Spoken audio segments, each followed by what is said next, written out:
Have you ever eaten what felt like a healthy meal, only to feel dizzy, tired, or shaky an hour later? That's what happened to my 70-year-old neighbor.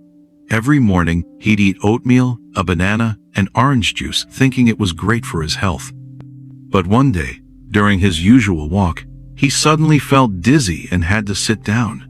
The reason? His blood sugar had spiked dangerously high, and he didn't even know it.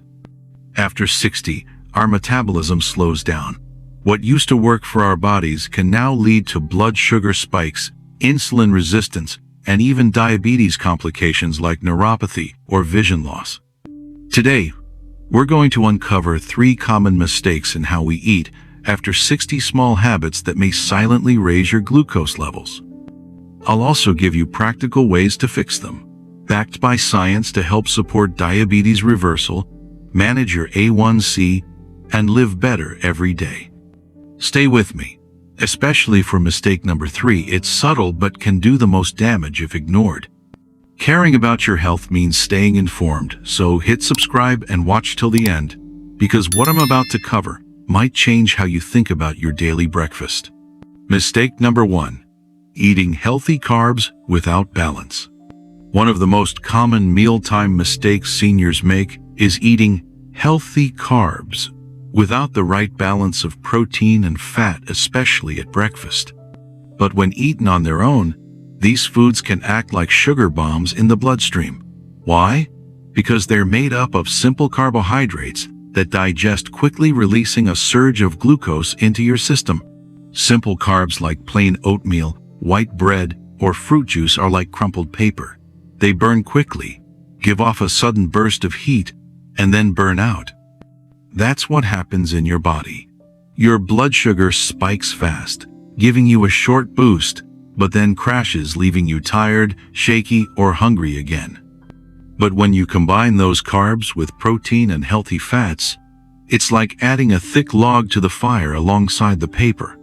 The carbs give you quick energy, while the protein and fats slow the burn, creating a longer, more stable release of fuel.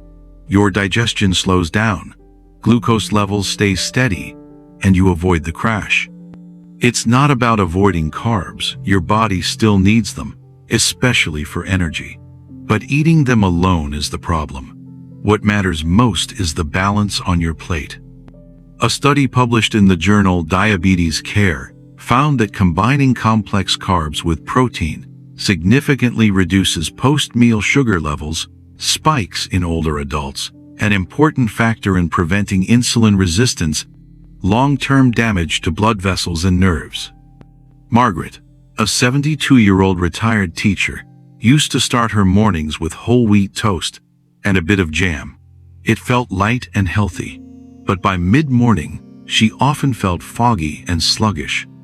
Her doctor recommended adding 2 scrambled eggs and half an avocado to her breakfast. Within weeks, her energy became more stable and her post-meal blood sugar readings started to improve noticeably. Try this instead. Don't eat carbs by themselves.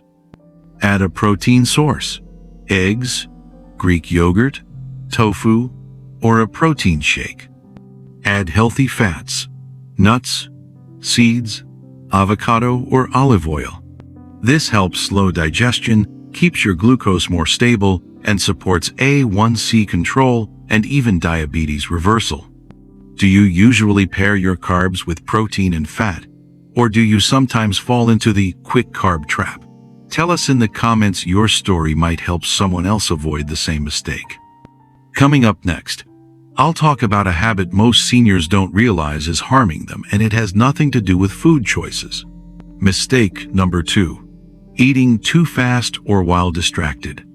Have you ever finished a meal and realized you barely tasted it? That kind of distracted or rushed eating can quietly damage your blood sugar control, especially after 60. A 2022 study published in the Journal of the American Geriatric Society found that older adults who eat quickly or while distracted are more likely to experience post-meal blood sugar spikes. Over time, they also tend to gain visceral fat, a dangerous type of fat linked to type 2 diabetes and insulin resistance. Just look at actor Tom Hanks. He once shared that his decades of eating on movie sets, grabbing quick bites, always in a rush, played a role in his type 2 diabetes diagnosis. "I was the kind of guy who cleaned my plate in 5 minutes," he said. "Now I realize that speed was part of the problem." How this impacts your health. When you eat too fast or without paying attention, your brain doesn't have time to register fullness. The hormone leptin, which signals satiety, gets delayed, and you may keep eating past what your body actually needs. Worse yet, insulin response becomes less efficient. When food hits your stomach too fast, your body releases a large wave of insulin to control the glucose surge, but that mismatch can lead to a blood sugar spike, followed by a sharp crash. Think of your digestive system like a water filter. If you pour water in slowly, it processes evenly. If you dump it all at once, it overflows. That's what fast eating does to your metabolism. A better way to eat. Put your fork down between bites. Take at least 20 minutes per meal. Your hormones need that time to respond.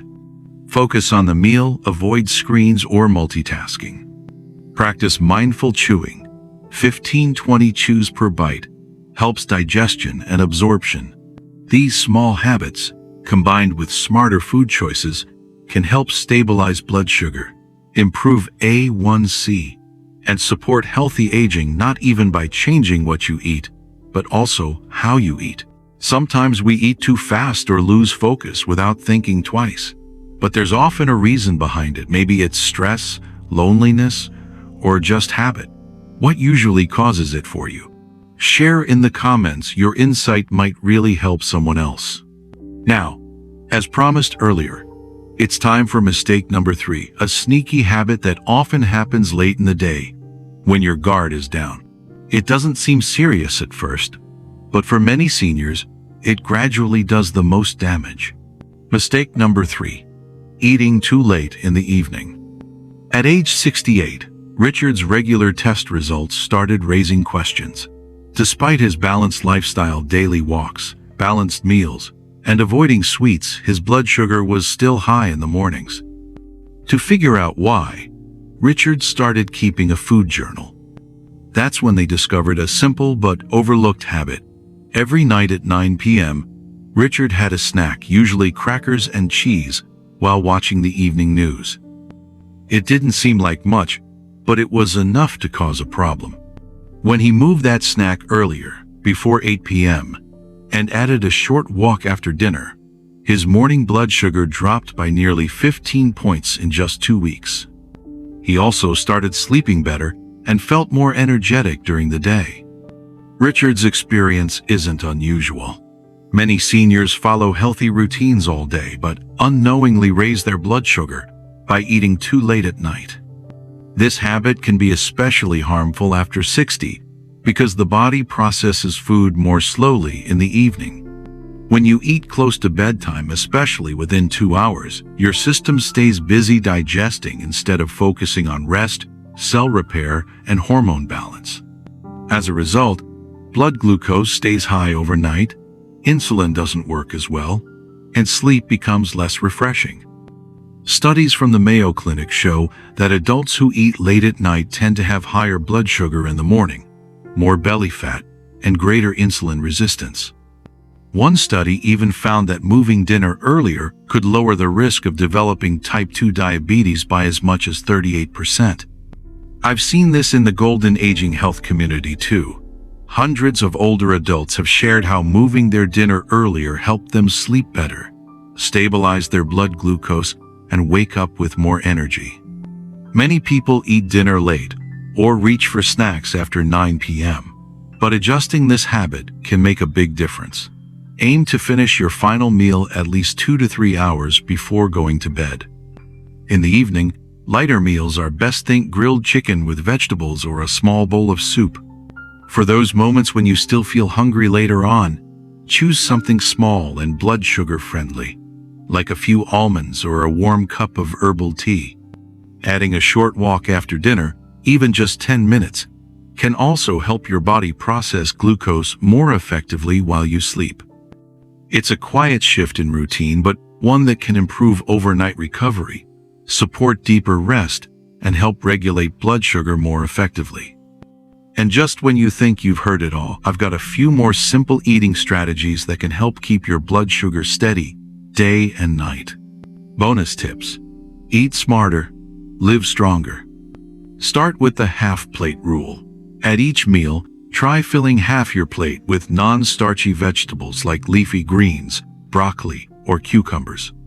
These high-fiber foods help slow digestion, reduce glucose spikes, and keep you feeling full longer without the need to count calories. Another helpful habit is drinking a small glass of water with a tablespoon of apple cider vinegar before meals. Some research suggests this can improve insulin sensitivity and reduce post-meal blood sugar spikes.